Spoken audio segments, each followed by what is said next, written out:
Guys আমার কিন্তু mutton খেতে ভীষণ ভালো লাগে। আর আজকে আমি 2 কিলো মাটন বানিয়েছি 1 কিলো পেঁয়াজ দিয়ে, জানো। এত স্পেশাল করে বানিয়েছি, তো ভাবলাম তোমাদের সাথে শেয়ার করে নিই। এই যে ইনস্ট্যান্ট মাটনটা আমি কীভাবে বানালাম সেটা আমি তোমাদের সাথে আজকে শেয়ার করব। আজকে কিন্তু ম্যারিনেশন ছাড়াই মাটনটা রান্না করেছি গাইস, দেখো তোমরা কীভাবে করলাম। তো আমি কিন্তু অনেক মাটন খেতে ভালোবাসি, আর সব থেকে বেশি আমার এই ঘরের মধ্যে বেশি মাটন খেতে ভালো লাগে।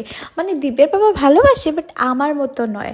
আর বোন তো একদমই, জানো তোমরা, চিকেন মাটন খেতে চায় না। যখনই মাটন আনা হয় সব থেকে বেশি আমিই খাই, আর খেয়ে দিয়ে আমার যা অবস্থা তোমরা দেখতেই পাচ্ছ। তো এই দেখো এতগুলো পেঁয়াজ কেটেছি। অবশ্য দিব্যের পাপা ক্যামেরার সামনে না, ক্যামেরার পিছে কিন্তু আমাকে সাহায্য করেছে। ক্যামেরার পেছনে আমাকে পেঁয়াজ কাটতে সাহায্য করেছে। অনেকগুলো পেঁয়াজ দিয়েছি, তারপরে এই গরম মশলা ফোড়ন দিয়ে সর্ষের তেলের মধ্যে কাঁচা লঙ্কা, আদা, তারপর টমেটো পেস্ট, রসুন পেস্ট সব কিছু দিয়ে কিন্তু আজকে প্রথমে আমি মশলাটা বানিয়ে নিয়েছিলাম। মানে